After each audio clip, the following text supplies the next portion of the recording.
ជំរាបសួរទាំងអស់គ្នាណា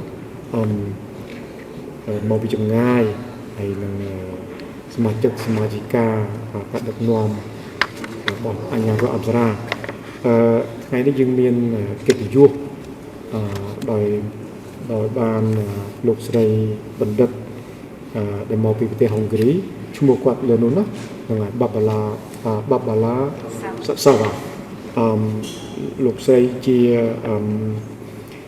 អ្នកស្រាវជ្រាវសប្តាហ៍ថ្ងៃនេះអ្នកស្រាវជ្រាវជាន់ខ្ពស់នៅមជ្ឈមណ្ឌលសិក្សាខ្មែរ CKS ចាំនៅសៀមរាបលោកស្រីបញ្ចប់ថ្នាក់បណ្ឌិតបានរៀនថ្នាក់បណ្ឌិតចប់នៅឆ្នាំ2019ហើយប្រធានបទដូចអ្វីដែលបានសរសេរនៅនេះចឹងតាក់ទងជាមួយនឹងមន្ត្រីស្រីតាក់ទងជាមួយនឹងចម្លាក់នៅសតវត្សទី10ណាមិនមែនជាការសិក្សាអំពីបដិមាសាសសុទ្ធដូចនឹងព័ត៌មាននេះបានផ្សាយនោះទេណាគេថាយើងខ្ញុំមិនដាក់ដំណងជើងដើម្បីឲ្យទូលំទូលាយទៅឲ្យវាពិបាកក្នុងការបកស្រាយរឿងដែលនិយាយហើយនឹងរឿងដែលនៅក្នុងបណ្ឌិតរបស់លោកស្រីគឺតាក់ទងជាមួយនឹងដោយប្រធានបទនឹងចឹងបែរថាទៅលើរឿង3ផ្សេងគ្នាគឺថាពីរឿងរ៉ាវនៅក្នុងគម្ពីររបស់ឥណ្ឌាហើយយកមកឆ្លាក់នៅលើចម្លាក់ហើយឆ្លាក់នោះគឺមិនមែនឆ្លាក់ទាំងស្រុងទៅលើអ្វីដែលបានមើលក្នុងគម្ពីរនោះទេគឺថាឆ្លាក់ទៅតាមប្រពៃណីទំនៀមទម្លាប់របស់ម្ចាស់ស្រុកមករបស់ខ្មែរគេយើងយកពីគេប៉ុន្តែយើងមិនឆ្លាក់ដូចយើងទេឆ្លាក់ដូចនៅស្រុកនឹងវាទេតាមក្បួនទេតាមទម្លាប់ខ្មែរដោយជាពិសេសលោកស្រីបានពិនិត្យមើលទៅលើសម្លៀកបំពាក់ទៅលើឯកសណ្ឋានសម្ពុតទៅលើនឹងទាំងប្រុសទាំងស្រីនៃទេពនីមួយៗដែលជាការមួយសំខាន់ឲ្យយើងដឹងពីប្រពៃណីនៃការស្លៀកពាក់ប្រពៃណីនៃរបបរស់នៅដែលជាអរិយធម៌ណាដែលជាអរិយធម៌របស់ខ្មែររបស់ម្ចាស់ស្រុកនោះណានៅសតវត្សទី10ជាពិសេសលោកស្រីបដៅដល់សតវត្សទី10ហើយថ្មីនេះលោកស្រីបន្តការស្រាវជ្រាវបន្ថែមនៅប្រាសាទនៅបណ្ដាប្រាសាទផ្សេងទៀតនៅសតវត្សទី11ដូច្នេះនឹងមានការហ្នឹងហើយការ11នឹងមានការប្រែប្រួលខ្លះហើយដល់ហើយលោកស្រីនឹងនិយាយប្រាប់ក្នុងពេលទៀតរឿងសំខាន់មួយទៀតនោះគឺថា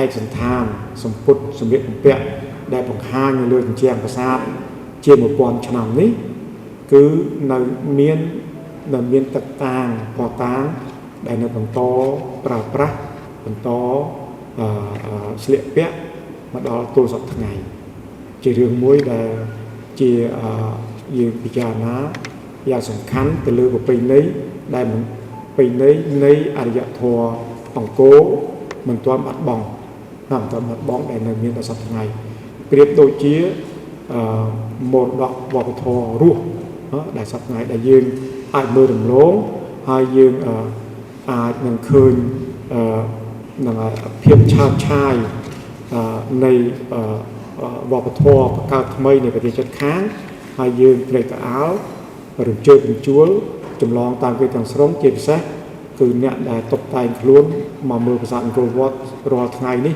គឺអានោះគឺមិនដូចអ្វីដែលជារបស់យើងទេណារបស់យើងទេយើងតែទៅឲ្យរឿងនោះគឺមិនសមហេតុសមផលប៉ុន្តែអានេះដែលជារឿងសំខាន់មួយទៀតនៃមរតកនៃវប្បធម៌របស់យើងដែលបន្តដែលមានអាយុកាលរាប់ពាន់ឆ្នាំមកហើយនៅតែប្រើប្រាស់ហ្នឹងជាតម្លៃសំខាន់នៃអង្គរហើយនៃមួយទៀតយ៉ាងសំខាន់ដែរគឺជាសារមិនជាសារជាទិន្នន័យជាព័ត៌មានជាធននោះជាធនសម្រាប់អ្នកដែលប្រកបមុខរបរគ្នាយើងនេះខាងទេសចរអ្នកទេសចរនេះដើម្បីជារឿងមួយដែលយើងអាចបញ្យល់ភ្ញៀវអំពីរឿងថ្មីណារឿងមួយថ្មីទៀតទស្សនវិជ្ជាថ្មីមួយទៀត ในรบทอขมายแต่ยังมือนี้ยังมือจำละให้มันไม่บัดบองตนาที่วินเลยอันนั้นเป็นจับดังให้tới mối tiết thì được sẵn khám lúc cứ dưới miền sẽ đậm tí về chỉ nạp quảng nạp vi sô đó để vi sô tiết việc chọc nè mối tiết đại miền dù mà hơi và nằm sân miền dưới chậm vào rộng đó cho nên anh em hãy dương trong thơ đi trong chọc rồi viên ăn được cao và đó bài cho bọn nằm bàn tay chậm nạp vào rộng toàn miền nó toàn xây chậm vào rộng đó cho nên hai anh em cứ dương thằng ọt nè đảm bay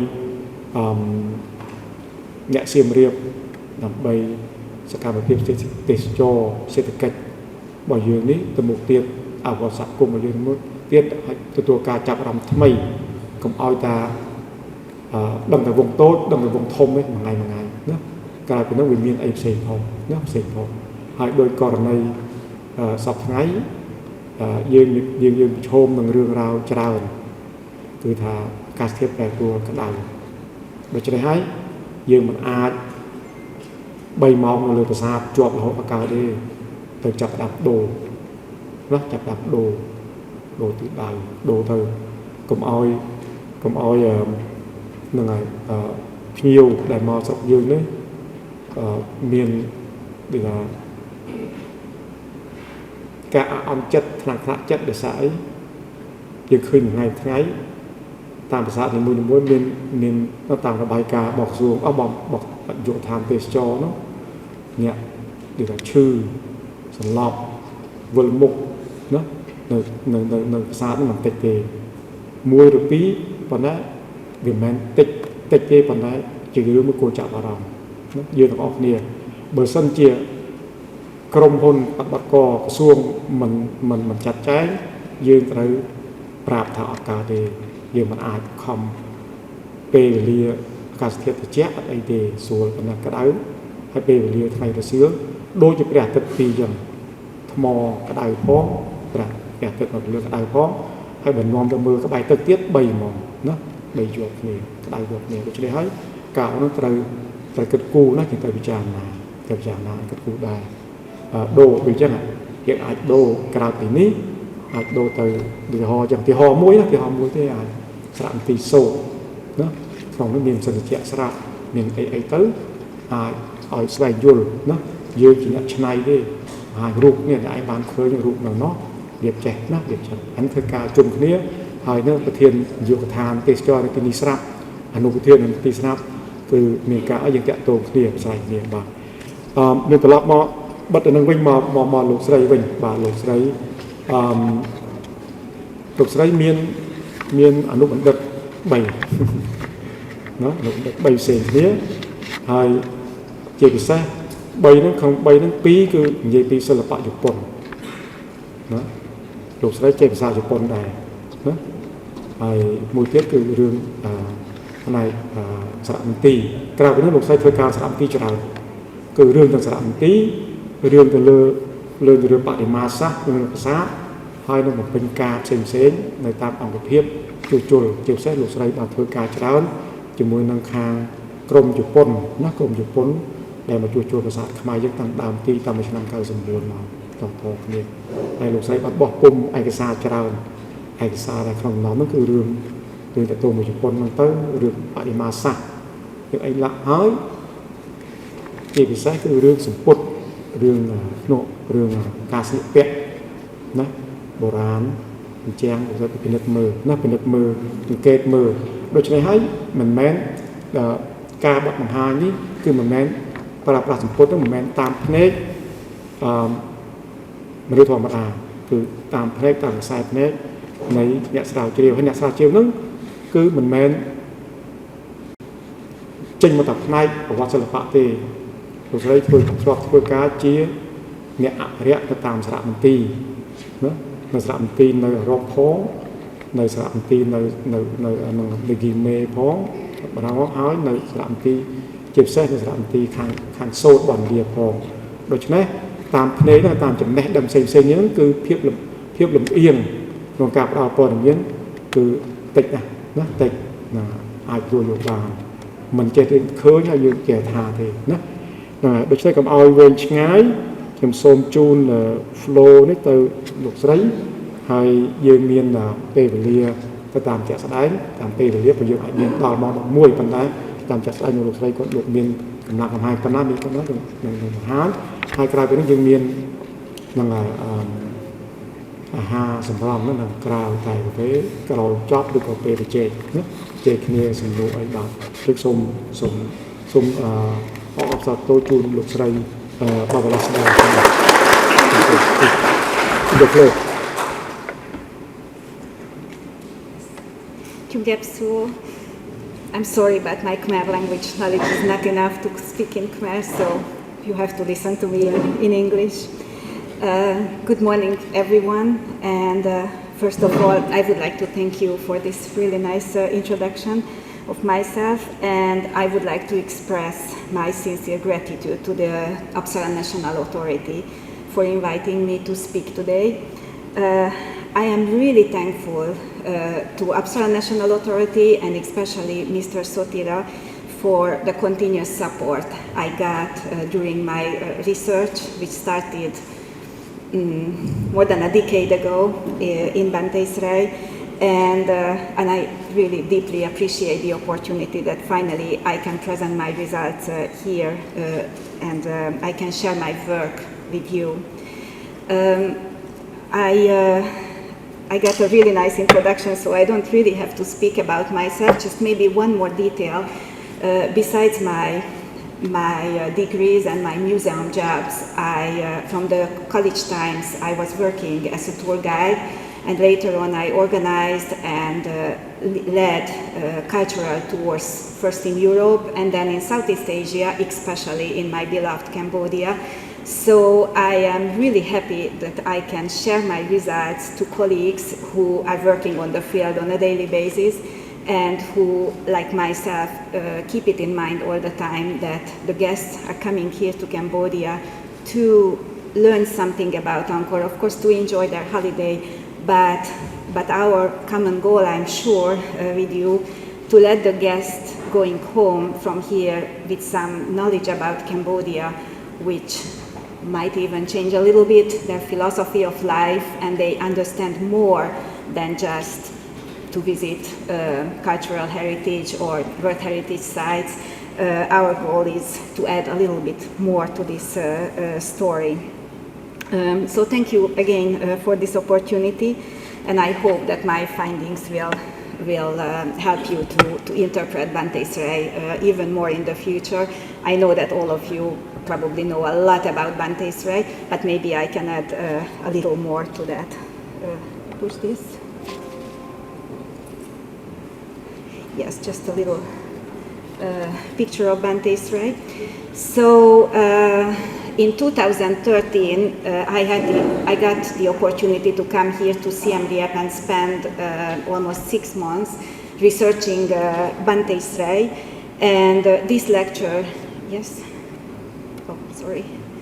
Try not to moving when I'm talking. This lecture is based on that long-term research results. My research started with a single, simple visual observation. And that observation happened in Paris, not in Cambodia, but it happened in Paris while I was still in the university, studying as a historian. I came across this beautiful pediment, which was originally in the third eastern gate, Gopura of Bante Israel, but now it's in the Musée Guimet in Paris, the famous abduction of Tilottama depiction. And I realized that unlike most 10th century temples, Bante Israel presents on the same composition different type of attire. We all know that everybody was wearing some kind of sampot at that time, like the traditional costume now. And for the first sight, you look at that picture and you just see a lot of sampots on the picture. But if you just take a look at the two demons, Sunda and Upasunda, and their sampots, and then you take a look at the figures who are kneeling around them, those two sampots are significantly different. And that was the... Yes? One time. This is a pointer? Yes, yes, yes. Oh, and what do I do? Just take this one, yeah. No, it... sorry. Maybe this one? Yeah, yes, yes. So this sampot and these sampots, especially you can see it here, are significantly different. And if you start looking at all of the other temples in the Angkorian period, including the ones nowadays in Laos or in Thailand, you will notice that Bante Srai is way the earliest example for this. Earlier scholarship, mainly Jean Boisselier, established typologies of Angkorian dress and linked them to stylistic period. We all know about Bante Srai style, Angkor Wat style, Bapuan style, and all of the other styles. And the costume types are in relation with these stylistic periods. And of course, this approach is essential in our studies if we would like to study Angkor, but it does not fully explain these costume differences, and that's what started my own research.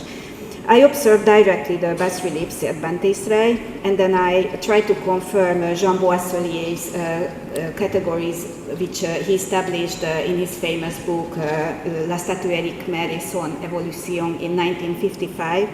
And since him, there is nothing about this topic in our literature. But his categories did not work with this particular pediment in the Musée Guimet. And then, after the visit of Musée Guimet, I had a meeting with Professor Claude Jacques, and I started to tell, like a little student, as you know, with not so much self-confidence, I started to ask Professor Claude Jacques about this question, and he was really surprised, and he said, nobody before this ever addressed this question, so I should work it out, and that's how my PhD study started. So I'm highly grateful, of course, to Professor Jacques, and it's really unfortunate that my PhD defense did not rate my PhD defense passed away just 2 months before that.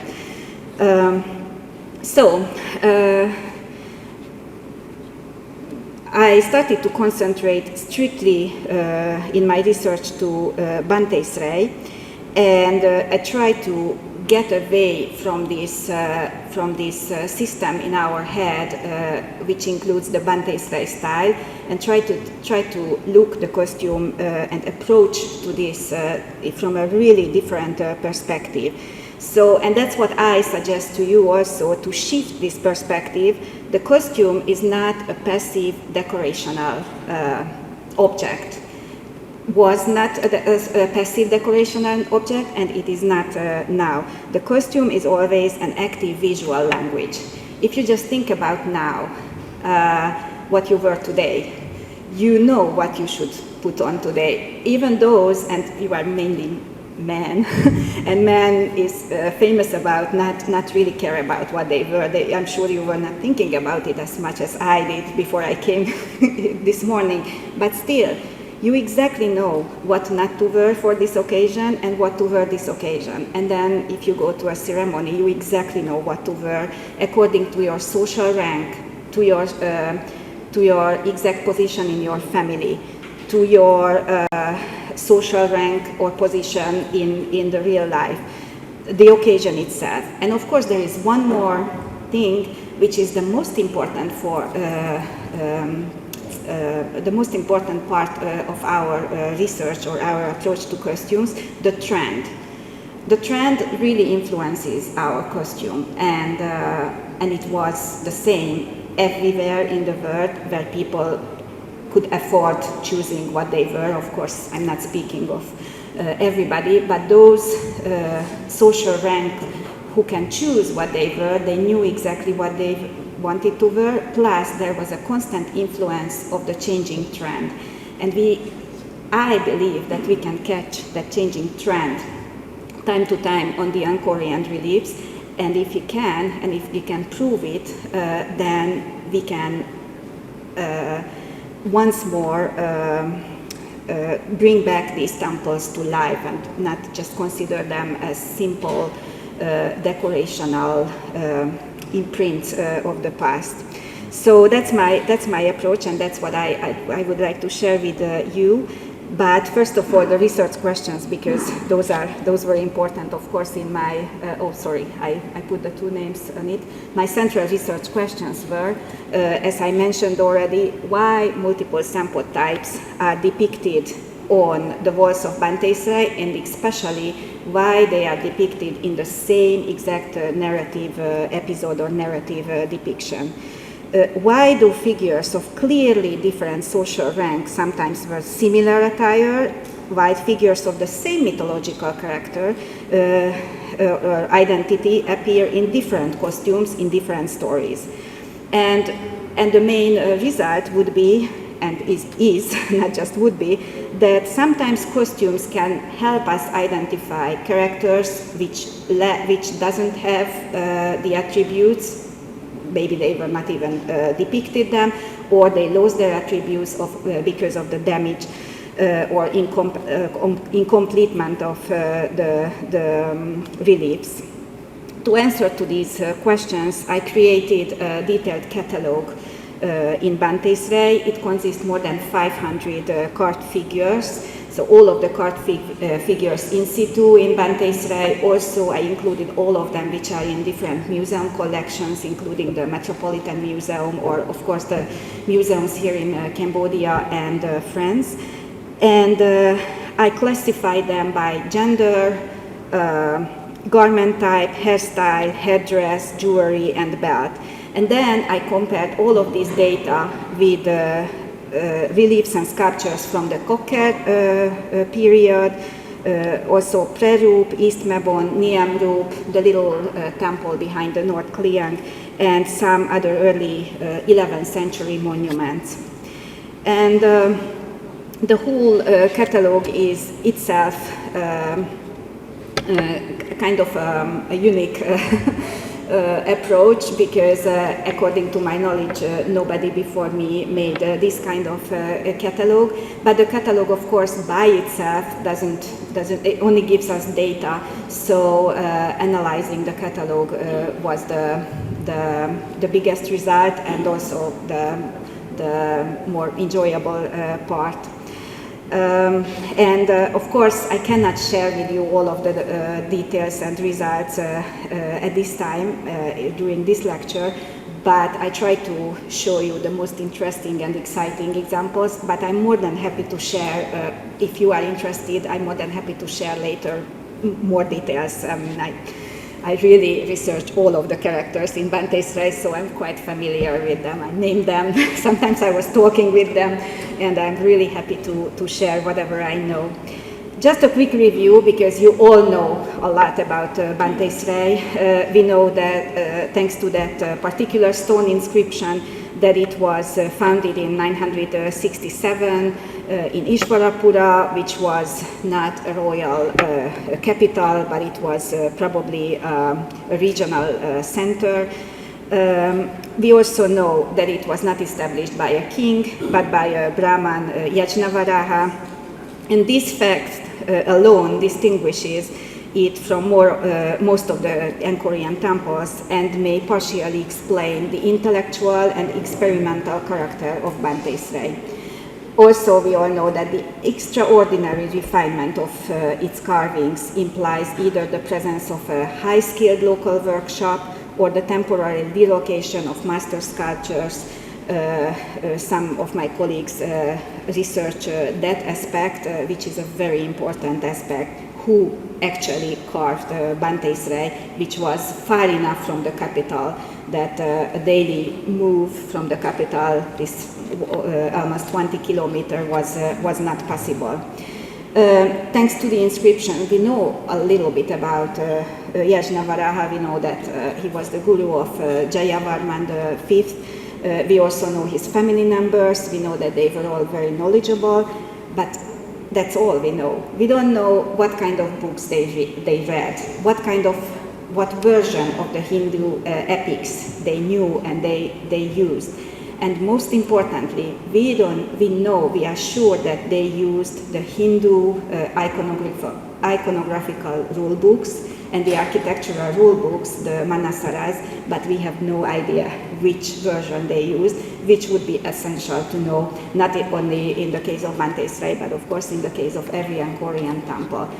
But this is not only Cambodia's problem, because the coeval building, in the case of the coeval buildings in India, especially South India, which I could find some parallels of Bante Srai, I would even say that some models of Bante Srai, in those temples, the Indian researchers, they also suffer from this problem. They don't know which rule book they use. So we see at Bante Srai a very clearly designed, architecturally as well as decorational-wise, clearly designed Hindu temple, but we should know better everything about the original planning, which is at this moment quite impossible. Professor Klodjak had some approach to figure it out based on the inscriptions, the style of the inscriptions, the vocabulary of the inscriptions, but unfortunately he could not finish this job.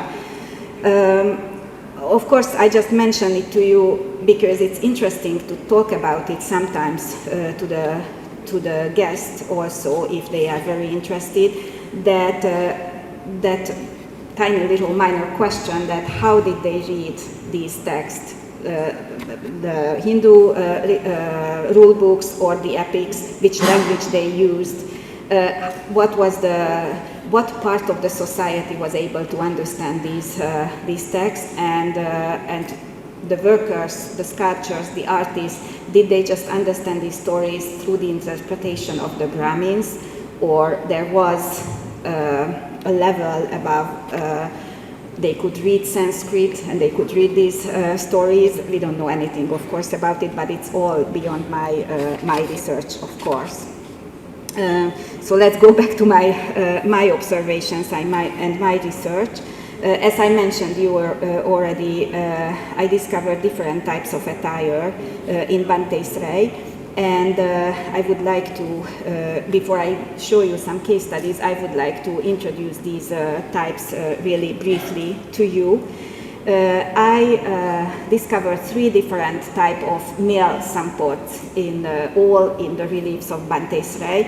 I have to exaggerate the reliefs because the statues are a different question. We found a lot of, well, not we, the FAO found a lot of statues in Bante Srai, but they are for sure not all from the 900s. There are later additions to the temple, so it's really hard to research the textiles depicted on the statues in Bante Srai, except for some very important statues, like, for example, the Shiva and Parvati, or Shiva and Uma big statue. So today I strictly present you the bas reliefs where I could build and establish a system and categories.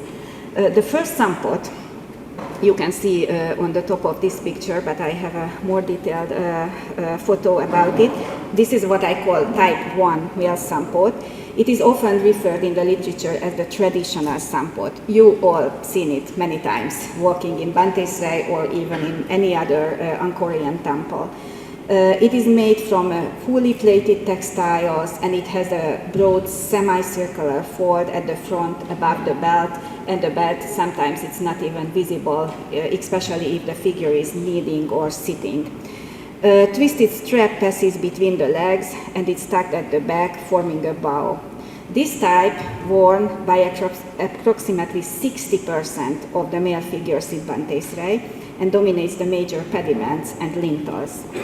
It is consistently associated with high-ranking figures, kings, principal gods, and major mythological characters. For the first sight, because it's pleated, it looks like the other type. Oh, sorry, I forgot to change, so I have a drawing of all the types which show a little bit more detailed the depictions. And then comes the second type, which I call the type 2 male sampot, which is also pleated, but it's significantly different from the other one. It looks like the sampot chonkban, what the Khmer people, by a visible knot at the waist, sometimes with ribbons or bows, sometimes they are hanging down in front or in the back. And this type also represented quite highly in Bante Srai. It appears on about 1/3 of the male figures.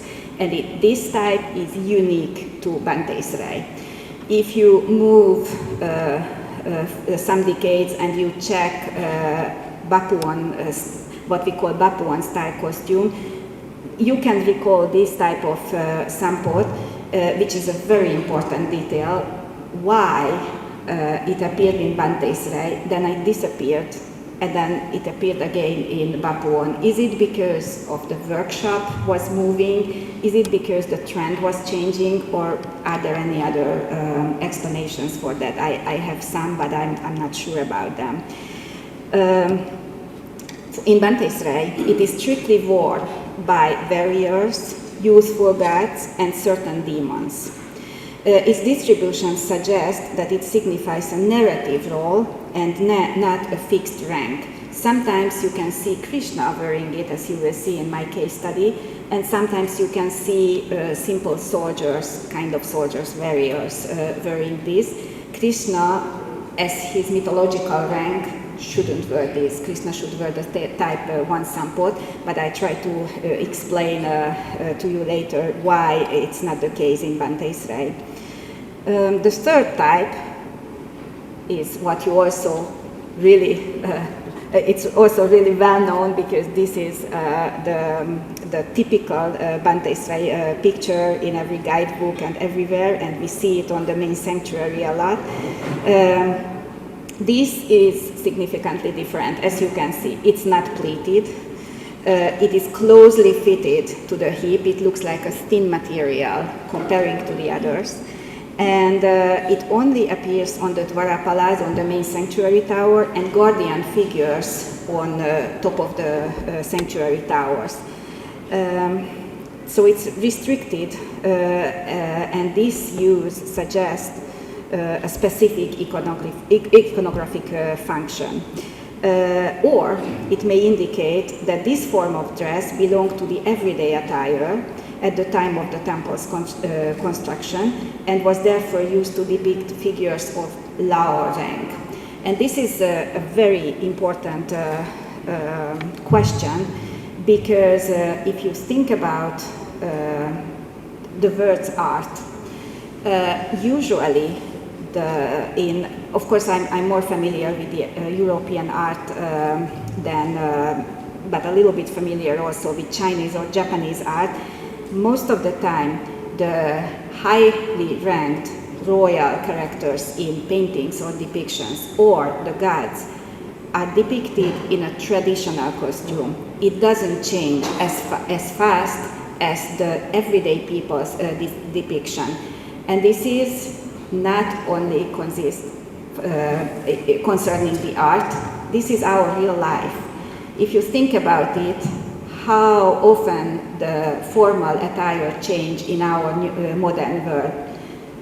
Not really often. The whole 20th century, from 1920 until now, the formal attire, like wearing a jacket, for the men wearing a nice pair of pants, the women wearing something under the jacket, but the jacket itself hasn't changed. The style changed a little bit, the colors, but the colors not really, because it's always dark. If you want to go to specific formal occasions in Cambodia, in the United States, or in France, you wear this kind of attire. In the meantime, the trend, what you wear on your, in the afternoon when you go to visit your friends, it changes almost every year. Maybe not for us everyday people, the influencers, they change it every half year and they follow the trend. But even us, we change our style of dresses on a quite regular basis, change the colors, change the materials, change the hairstyle. The formal attire still stays the same, especially for the leader level of the countries, or how to say it nicer. So the royal attire in Cambodia or the government's attire in France doesn't really change for a century or even more. And that's a very important point, because why do we think that it was different 100 years ago, 500 years ago? Probably it was the same. The god has to be depicted like this. The king has to be depicted like this. And then there were the other everyday people. The time changed, the clothing, what the people were wearing changed. And when Yajnavalkya, or one of the other guru, designed this temple and gave order to the sculptures to depict Shiva or to depict Vishnu or Krishna, they of course strictly followed the rules how those characters should have been depicted. But when the designer, with this modern word, the designer of the temple said, okay, and then here should be this kind of decoration, that kind of decoration, everyday people around, the sculptures probably had a little bit more freedom. And also it was very important, since it's a visual coding, that the Dwarapalas should look like lower ranked people. And how can you easily present it to the visitor, to everyone, to even the guides who are looking at this temple? The clothing is everyday clothing, and the royals and the deities still keep the royal attire. So this, of course, I cannot state it and I cannot prove it, but in my opinion, or at least I would like to suggest, that this male sampot, the type 3 male sampot, could have been the one what they were actually wearing at the time of when Bante Srai was built. A drawing about it, and then the fourth costume what you can see in Bante Srai, rarely of course, is the loincloth. Only on specific male characters. It is worn by figures who exist outside the courtly society, such as, for example, the ascetic Shiva in the form of Kirata, or the Vanara brothers, Valin and Sugriva. They wear this type of clothing, and it's consistent. The female sampots, there is not as many as the male sampots, but of course not as many female characters on the walls. I differentiated two types. One type is the traditional one, same as the type 1 male sampot, fully pleated. It has a wide broad in front, and it is worn by approximately 80% of the female figures. But why is this big number? Because not many female characters are on the walls, and most of them are goddesses. So we can state that this costume belongs to the goddesses, so the higher level of the, not even the society, upper than the society. By the other type, the type 2 sampot, is like the one I was just described for you in the male case. It's unpleated, it has a really, really beautifully ornate belt, and very decorative, and it has a beautiful and big knot in front. This type is very rare in Bante Srai, only limited to the Devatas on the two side sanctuary towers, to Durga on the first eastern Gopura inside, and Apsara Tilottama, who I mentioned before. What is really interesting, this type of sampot never appeared before, which is not exactly true, but it's really hard to research. It looks like, it seems like it appeared in a pre-Angkorian case, Phnom Banan, but it's disappeared already, so I only have a drawing of it from the 1920s. and that's all, and one article, and unfortunately we cannot really recognize the exact style of the sampot. But after, so it's a big question what happened there, but after that it appears in Bante Sray, and then I found it in some other cases. Yes, oh sorry, I forgot to change the size, I'm so sorry. So Bante Sray, the Devatas, Tilottama, and then Durga. That's the three female character type we find this sampot on. And then I also found almost the same type of sampot on the little temple behind the North Kriang, as you can see, just really raw in the conditions. And then on the gate towers of the royal palace in Angkor Thom, up there in the top level of the towers. And I also found, thanks to my really good friend who is sitting with us today, he took me there to Niam Rup, and I found these beautiful costumes in Niam Rup. Of course, it doesn't mean that I found them, but when I checked them and compared them to the Bante Sray case, it turned out that even the design of the belt is the same. And that's it. After that, after the Niam Rup period, after the really the beginning of the Kliang style period, it disappears. And here comes the Bapuan style. You can still see that in Bapuan the costume is lighter than the previous period's heavy pleated costume, but it becomes pleated again. The belt is beautiful and elaborated, but nothing comparing to Bante Sray. And what is really important, and again for tour guides to point out, that you can tell that it's a completely different belt system. It has a beautiful double knot in Bapuan, for example.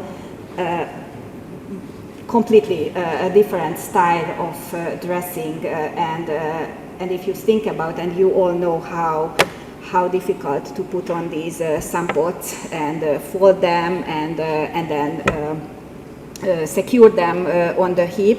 It's a very significant difference if a knot is in front of a belt or at the back, or you cannot even see it. These are all practical questions which cannot be forgotten when we research these bas reliefs. So I believe that it was a trend, started in the 1900s, probably the middle of the 1900s, and they were wearing that kind of costume, and then for some reason the trend changed again at Bapuan, at the period of Bapuan, and then it became again a completely different style, of course, when we get to Angkor Wat and then Bayon. Here is the belt from a little bit closer view. Beautiful, fantastic.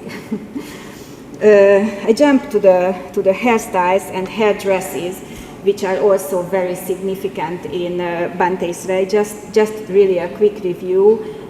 We find crowns which are called Kirita Mukuta on gods and kings. For example, you can see it on Hiranyakashipu.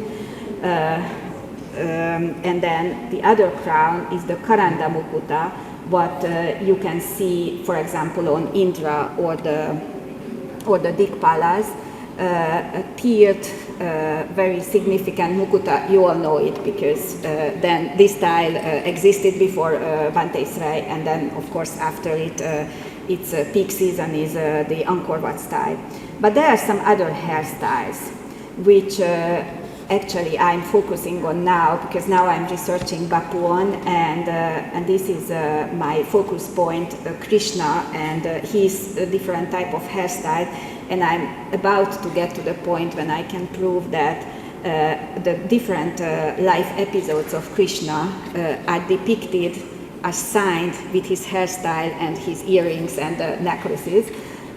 So as you can see, a ponytail or a knot on top of his head, sometimes it's falling down, but most of the time this is how you recognize Krishna and all of the other young warriors in Bante Sray. And there is another one, the Shinon, the aesthetic Shinon, which is usually Krishna's headdress, Shiva's headdress for obvious reasons, but in Bantesrei it appears in some other carefully controlled context. For example, the duel between Valin and Sugriva, Rama, and of course it appears on all of the aesthetics in Bantesrei, but then in this beautiful pediment on the second western Gopura, you can see that on the right, Rama and Lakshman is wearing also this Shinon, which they shouldn't, because they have nothing to do with Shiva. They have nothing to do with the aesthetics. So it's a big question, why are they wearing this hairstyle and not crowns, or at least the ponytail as young warriors? And why is it? Is because at this moment, when this is happening, they are still in exile. They are hiding in the forest. They are living ascetic life. So although his rank in the mythology is much higher than wearing simple clothing and simple hairstyle, but this little detail of the hairstyle shows that they did not get back their power. They are still just little hiding forest people. And this is just one example, but I could show you many other examples in other narrative reliefs of Bantesrei.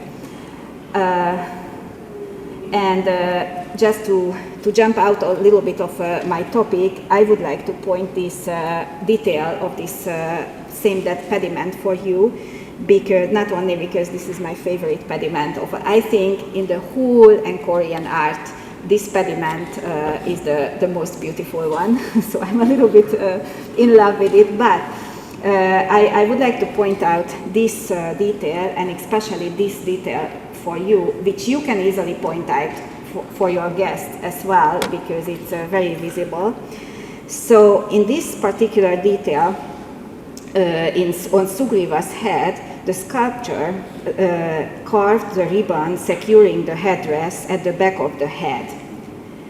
Why is it important? This is an exceptional attention to the detail, and it shows that it was a real costume. If it wasn't a real costume at the time when they were wearing, the sculptor would never care about pointing out the detail, how it was secured, because without that little ribbon at the back, it's still visible. The crown is there. We recognize the story. We know exactly that this is Sugriva. We know everything about it. Why was it so important to depict all of the details? And you can see the same thing on the sculptures when you go behind the sculpture, and you see that every detail of the belt, the knots, the little other details are depicted, because these were real costumes. These were not just decorations, these were copied after, modeled after real costumes. And I believe that it could be interesting for visitors also, because at this moment, when you explain it to them, and you can even show it to them, how it was fixed on the head, they realize that, oh yes, these are not just paintings in a nice book. These are real things, and the Angkorian people were wearing these crowns. At least I highly believe that it's important to show to the people. I don't want to talk too much about the demons. They have this typical curly hair. It's consistent in the whole Angkorian period, so there is not too much to say about them in Bantesrei. But again, a little game for your guests. If you explain to them that they can recognize the demons from the curly hair, then you can make them play a little bit to find some of the demons, which is not so easy to find. You probably know, but for example, on this relief, on the southern library building, there is one demon which has the curly hair and which also has the earrings, which I will explain in a minute. so they can recognize when they are a little bit bored of all of the stories and Jayavarmans and data what we pour on them in this in this hot temperature. I usually start playing with them a little bit. Can you recognize an elephant somewhere on the wall, or can you recognize a demon from the hair?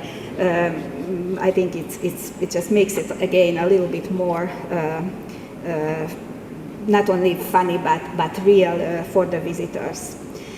And also, as I mentioned already on this demon, have you ever realized that there are 6 different types of earrings just in Bante Srai on the walls?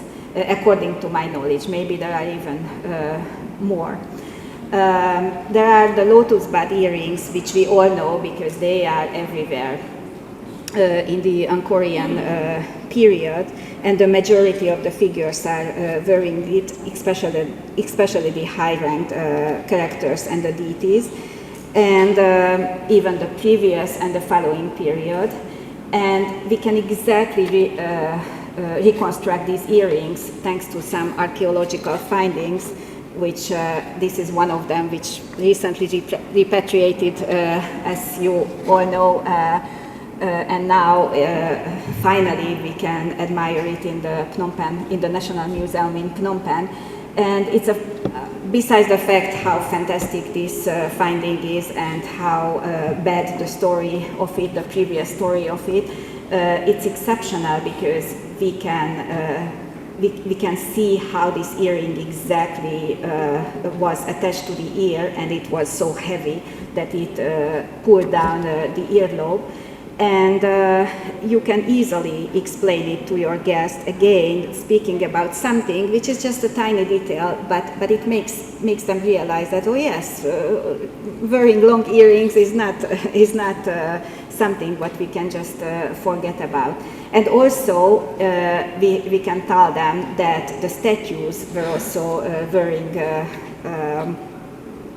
jewelry, as this example shows quite nicely. The other type, which is a typical Bante Srai type earring, is this disc-shaped earring, and we also have some archaeological remains which show how this earring was real. This is also in the newly repatriated collection in the National Museum. Just sorry, a really bad picture because they cleaned the display so nicely that it's hard to take a picture on it. And the third earring, which I like to talk about, is this simple disc-shaped earring on Krishna and his brother's ear. And you can also see it on some of the female characters on some of the pediments. This is very important because, for me at least, because I think that if you see this type of earrings, it's most, and on a man, it's most probably Krishna. So even if you are not sure about the character from the iconographical details or from the story, I believe that most of the time in the 10th, 11th century, so in Bapuan as well, that earring belongs to Krishna. There are a fourth type of earring only in Bante Srai, where you can see it looks like just pearls around the earlobe.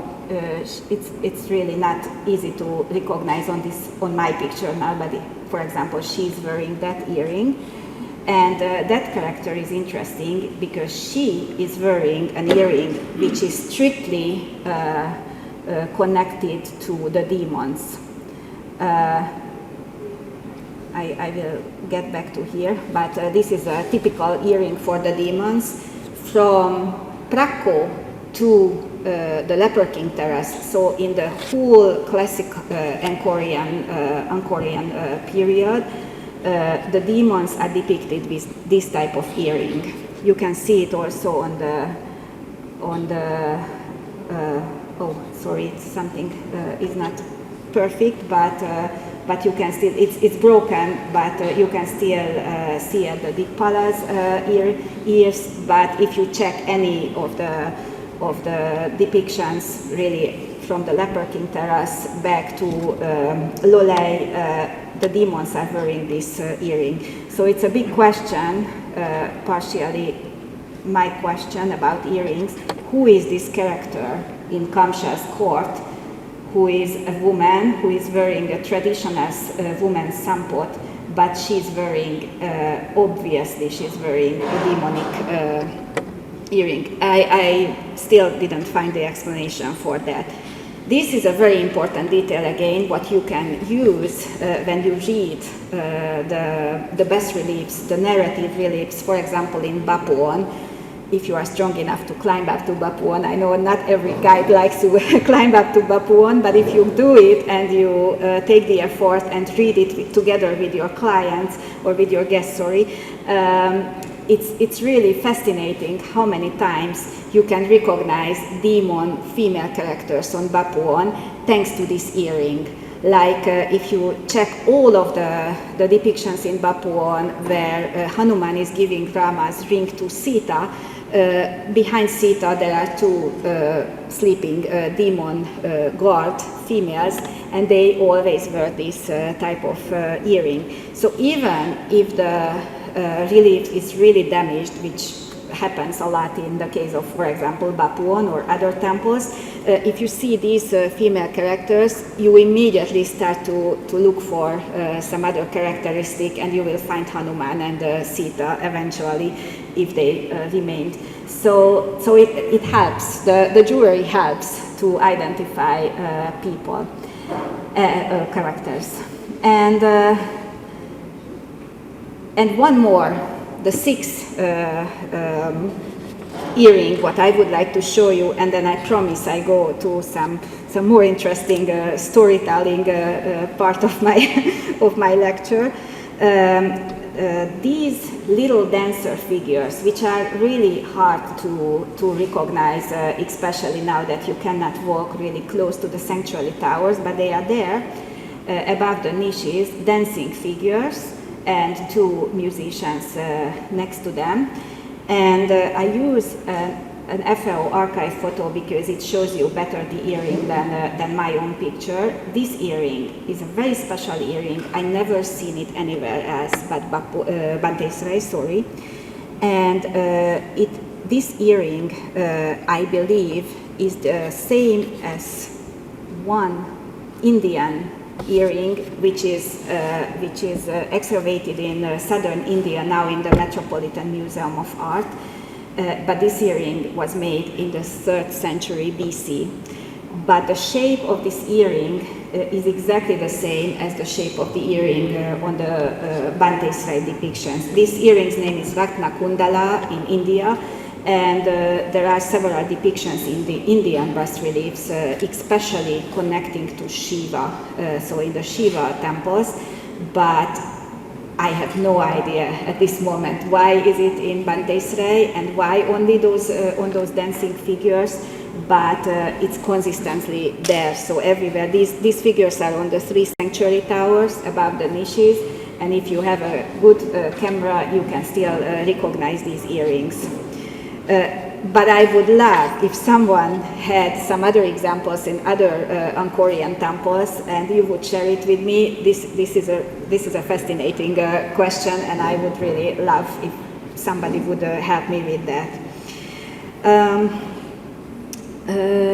And now I turn the lecture into some case studies, especially this one, which shows clearly why costume is not only my mania, but could be helpful for other people's studies, and especially for tour guides to interpret.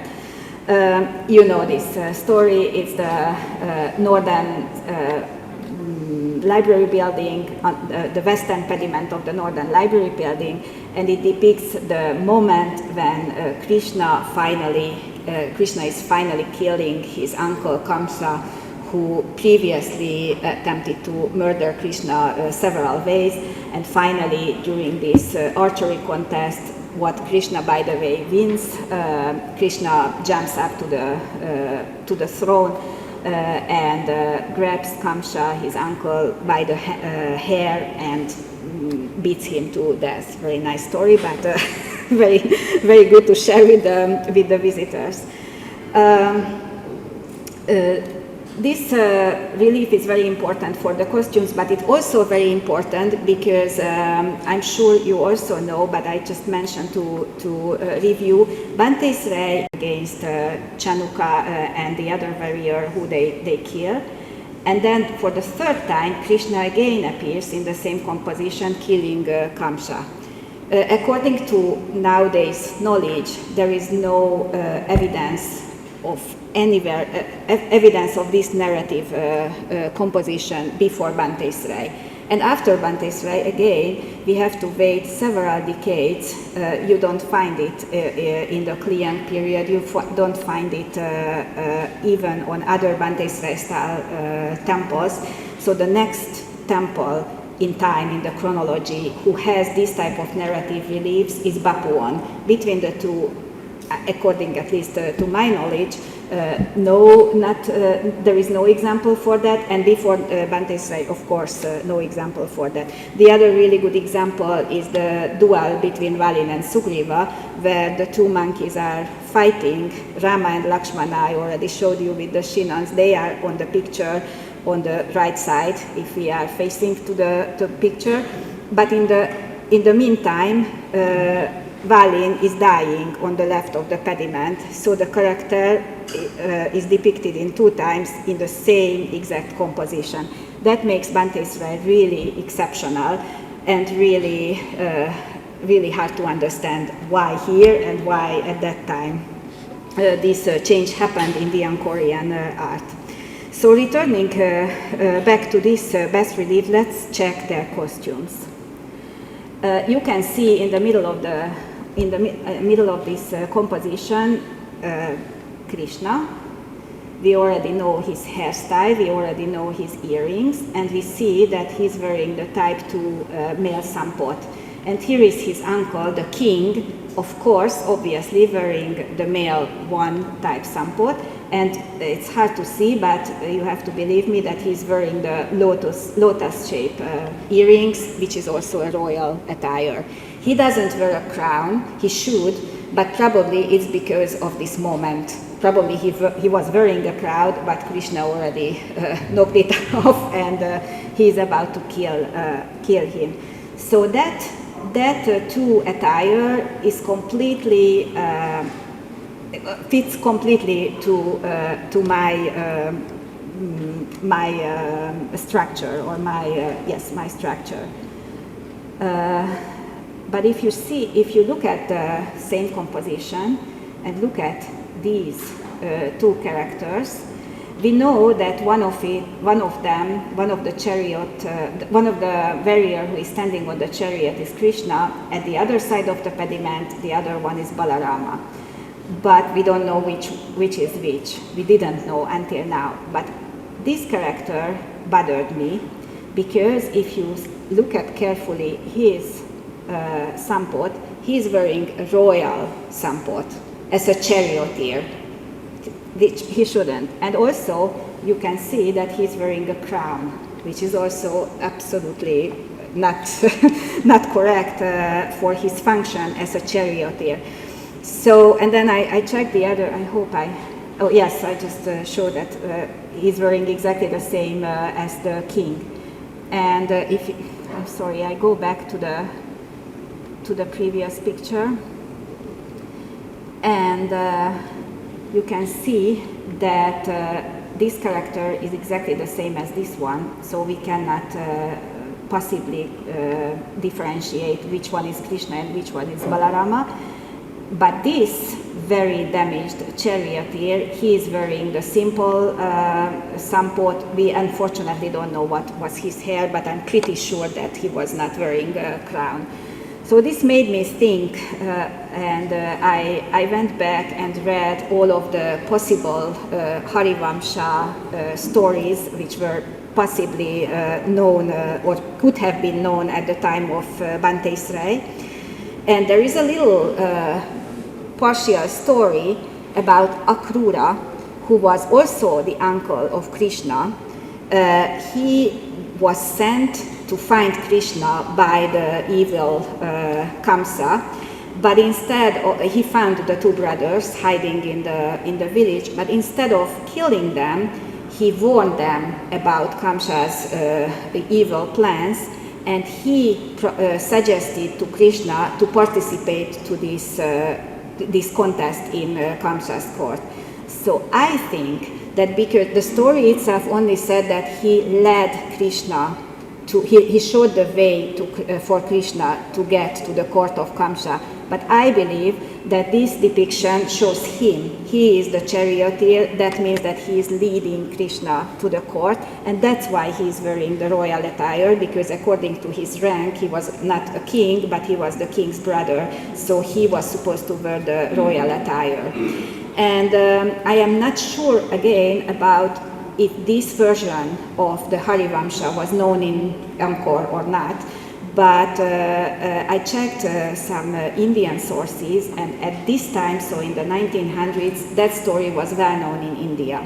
So it's highly possible that they knew it also in Cambodia, and that's the explanation. And this way, thanks to the clothing, we could identify one more character and make the story more precisely known. Also, I was working with all of the other characters here, and I can, with the same way of checking all of the costumes, sampot 2 type. The other one is sampot 1 type. The dying persons have a sampot 1 type. I highly believe that this is, so they arrive, that's the first episode, and then this two panel depicts the dead of the two demons who were killed by Balarama. And so this character is Balarama holding an elephant trunk. They previously, on the way to this court, they killed an elephant demon and took out his trunk, and that's the trunk what Balarama is using, killing this person who is Chanuka, a demon. And then, as I mentioned already, happened the real action when Krishna killed his uncle. The only questionable person, which I still work with, is she. Who is she? Who is the demon lady in the court of Kamsa? I don't know. So if you have any idea, I'm happy to. I'm open for those ideas. The same building. Just the eastern pediment, as you well know, this is the other beautiful narrative reliefs in Bantesrai, although it only depicts one episode and not several episodes. It is, I believe, this depiction is from the Mahabharata, the burning of the Khandava forest. Previously, the previous literature and guidebooks, they interpreted this scene as of Krishna and Balarama in the Vrindava forest from the Mahabharata, from the Harivamsha. But so many the guidebooks still use that. But Professor Klodjak in 1997 suggested another interpretation, and I believe that that's what we should use. According to that, Agni, the fire of God, wanted to consume this forest, but Indra was against it, and Indra flooded the forest with a pouring rain, and so Agni could not burn up the forest, and Agni asked the help of Arjuna and Krishna, and they, as you probably know, they stopped the rain by firing millions of arrows, and this arrow filter stopped the rain, so the forest was not flooded, and Agni could eat the forest, burn it up. So I also, of course, checked the figures. This is Arjuna. As you can see, he's also wearing a chinon and not something else. And why? Because during this story, Arjuna was in exile. Like as I presented you, Rama and Lakshmana, they were in exile. they were living ascetic life, so they were depicted with chignons, as like Arjuna, who is also he has something here, but the hair doesn't wear a crown. It's just a chignon. And Indra, of course, wearing the royal crown as he should wear. The only problem is his sampot, because I don't know why he is not wearing the royal sampot. That's again a question, like on the other side of the pediment, which I'm working on. It's still questionable. There are two other male figures on this pediment in the forest between the animals. And Professor Klojak said that he has no idea, these are just probably ordinary people who are depicted between the animals. But although it is really, it's not in a really good shape, I think I can recognize the two teeth on the face of this character. I can also, you can also recognize the disc-shaped earrings, which are not the same as Krishna's earrings. They are also in the earlobe, so they are the demonic earrings. And with the demonic earrings and the tooth and also the royal attire, I suggest that he should be a demon. So again, I checked all of the versions of the stories, and there is a demon character living in the forest. Actually, he was the only one who survived this fire of Agni. His name was Maya, and he survived it. Nowhere else in Angkor I found any depiction of him, but I believe that that's him. The other character is not a demon. He doesn't have the earring. He's probably someone who came with Krishna, maybe a servant, or comes with the demon for some reason. But this demon, his size, his central location of the whole pediment, and these little details indicate for me that he could be Maya. So both sides of this library building, we could recognize and identify some characters thanks to the clothing, and of course thanks to strictly read word by word the textual sources as well. And we just step a few steps away, and the first eastern gopura, the lintel of the first eastern gopura, has this extremely beautiful depiction. Unfortunately, somebody stole the head. Oh, this is too small on this picture, but so I used the FAO archive pictures taken in the 1922 when it still had the head. So you have to believe me, because I checked this this old picture, that it has the ponytail, this character, and you can see the earrings, which you already know that these are the earrings belong to Krishna, and it has a very special necklace. There is, according to our knowledge, there is not any story about Krishna where he kills an elephant or fights against an elephant and a lion at the same time. So this is a very problematic composition. Bhante Srai has one in a very important place, since it's the first gopura, first eastern gopura under the dancing Shiva. So it should be not just a decorational composition. It has a story, but we don't know the story. So I just mention it to you now. Exactly a month from now, I will give a lecture at the CKS about this topic, because that's what I'm researching now. I try to find all of these depictions. This is, for example,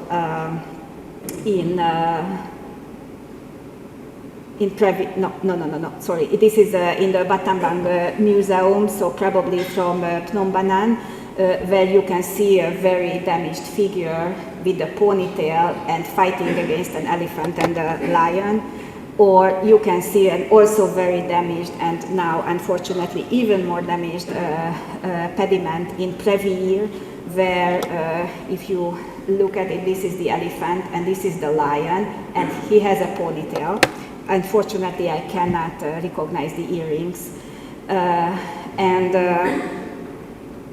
and this is also in the Battambang Museum. They did not, they just say Bapuan style, but they don't know where is it from. Again, the same things I can tell about it to you. So, until now, nobody called it Krishna fighting against lion and elephant, because we don't have a story like this, and we don't have a story like this. But from the costumes, especially the hairstyle and the earrings and this particular necklace, I highly believe that these are all Krishnas, and we just have to find a story. Maybe it was a special Khmer story, it's not in the original Hindu stories. And this special necklace, what I mentioned to you, is only depicted in Bante Srai on this lintel, and on the pediment, which is not on the walls now. It's you know, when you walk into Bante Srai, it's on the right side. Krishna is lifting the Mount Govardhana, same hairstyle, same earring, and this special necklace. Nowhere else in Angkorian art you find this necklace, except in Angkor Wat with one pendant on the Apsaras, but that's probably a completely different story. The hairstyle, just some other examples for the hairstyle. This is from Wat Ek. Another beautiful example in the Battambang Museum. All of them are Krishna depictions. And then you have the same hairstyle, going back to my original pediment, you have the same hairstyle on the Asuras, because in this story they are not Asuras, they are young warriors, and that's why they don't show their real identity, so it's completely logical that they dress like this, and they dress like dress in the sampot, type 2 sampot. And one thing which I would like to point you out here, of course you cannot point it out in Angkor, in Bante Srai, because these objects are all in museum collections, but it's still very interesting. This necklace is a Bante Srai style necklace. You find it also in the other beautiful pediment now in Phnom Penh in the museum on Bima.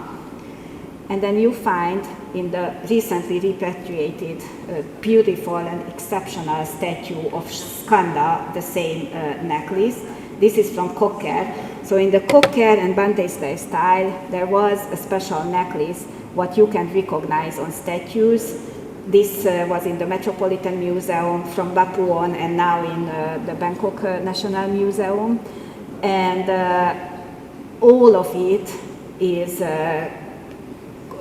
bringing us back to Bante Srai and to this pediment, and to my starting question or questions. And with all of it, I wanted to present you that costume. First of all, that costume is something which is interesting and nice and makes it easy to talk about while we are guiding, but also as a visual code, it's a very important part of Angkorian art, which we unfortunately don't focus enough, but I do my best to change that. Now it's a mistake, I forgot to delete that slide, sorry. As finishing my lecture, I would like to, I would like to talk just a few words about our work as guides or cultural interpreters. And again, why is it important what I'm sacrificing my time and my life? Why could it be useful for you, for all of you as well? So the textual sources and the inscriptions indicate that textile and jewelry were among the most valuable offerings donated to the temples. We know it from the inscriptions, how many silk, how many jewelry they offered to the temples. Also, I mentioned earlier, it's a very important thing that the statues of deities were dressed as well as now we dress the Buddha statues, or we even dress the Hindu statues as Buddhas nowadays, like in Angkor Wat.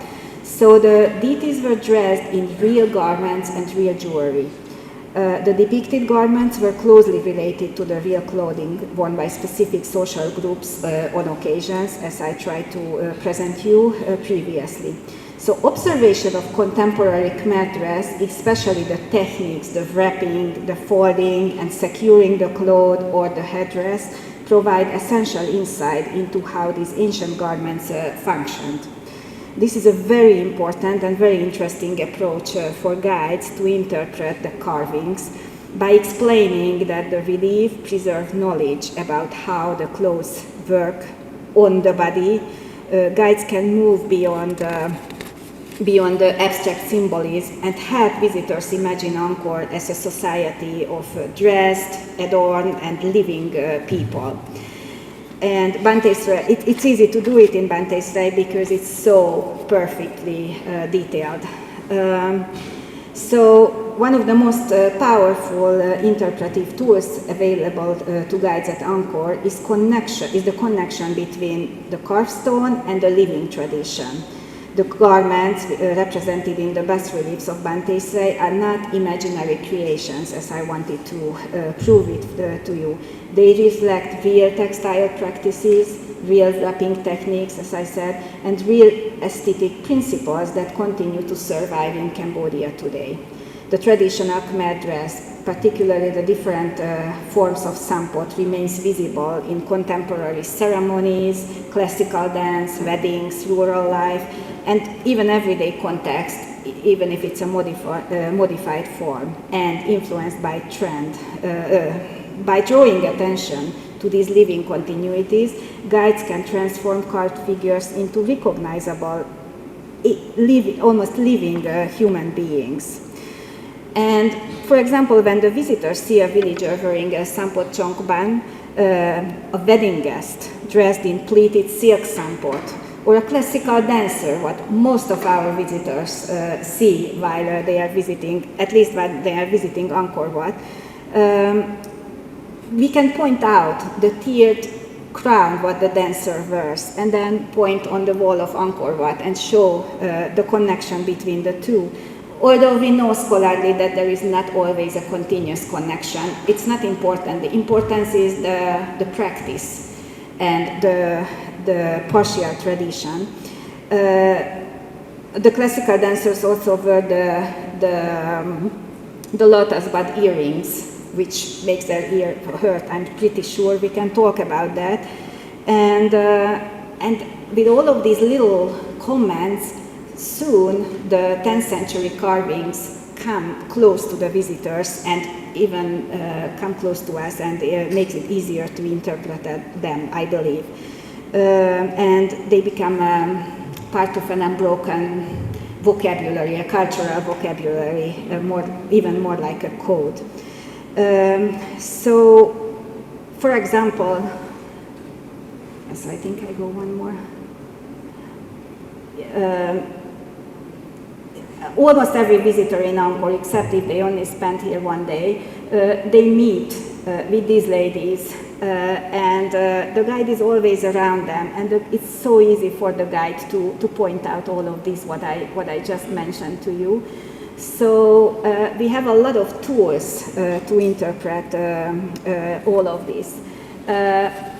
Exact tools when we want to present the Cambodian tradition, we can talk about not only how the silk is made, not only how the traditional dress is wrapped around the body, but we can also show tiny little details for our visitors. It's what I do, for example, I always have a chroma, of course, as you all always have a chroma with you. And at one point of my explanation, I grab that chroma and I show them how to knot it on the body, how to move in a chroma, explain them that walking in a sampot chongban is easier than walking in a woman sampot. And these kind of little details, which immediately make them understand this fantastic tradition and clothing tradition in deeper details. And also in Bhante Srey, if you explain why Krishna dresses like how he dresses, if you explain why Rama has the chinon on his head, sometimes it's more important and more enjoyable for a visitor than learning all of the stories, all of the names, and all of the little details. Because for us, the Ramayana, the Mahabharata is like a tale, because we all know these stories. But for the visitors, I think the best guiding also makes it, the best guiding still makes it unbelievably difficult to remember. So, of course, you have to use names, because without Rama and Shiva and Sita, you cannot explain these stories. But I always try to refer to the costumes and how they look like or what they were, make it easier for our visitors. Because the goal is them to enjoy and then to take some extra knowledge with them when they leave this beautiful country. So these are my funny and little recommendations for tour guides. And then, of course, some other little ideas. If you point out the villagers wearing wrap textiles, if you refer to wedding ceremonies, it's easy because there are so many in Cambodia.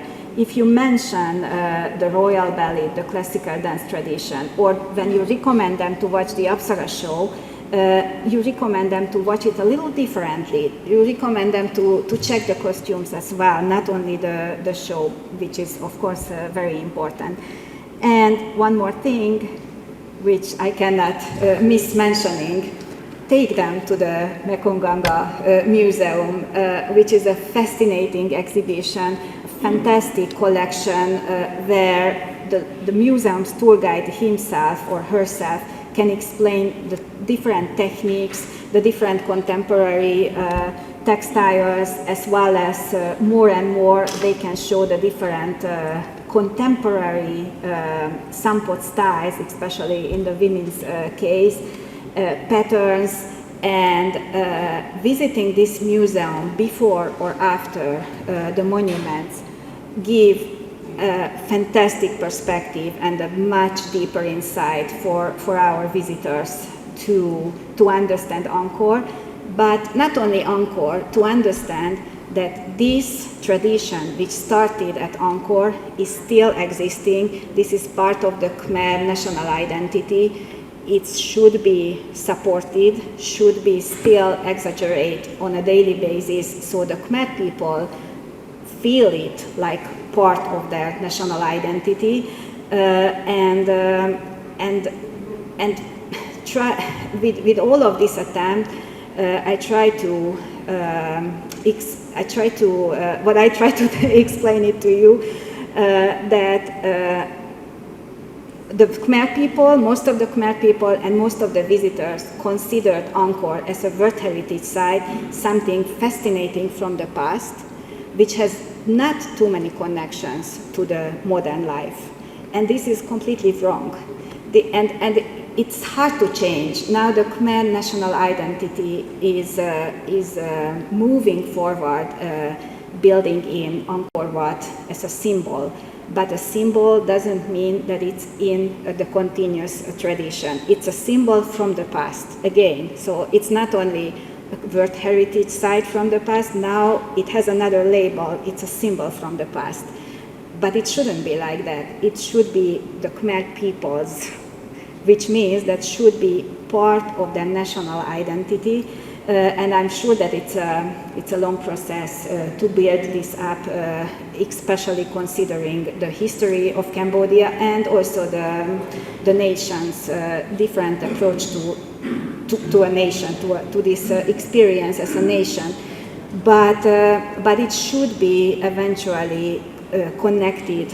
So the recent tradition, which is existing since we go to the ceremony in the traditional costume, that costume, we should feel that that costume is the same costume what is on the walls of Bante Israel. There is a continuous tradition, and of course not only in the costume, but the costume is one of the easiest element which what we can grab and we can use for these reasons. I'm sorry, the coffee went out from my head, so this last part was, I hope that you could understand what I wanted to say, but I felt like it's important also to mention beside the scientific results. And thank you very much for your attention, and I'm very happy if you have questions or further comments about it. Thanks, Ram.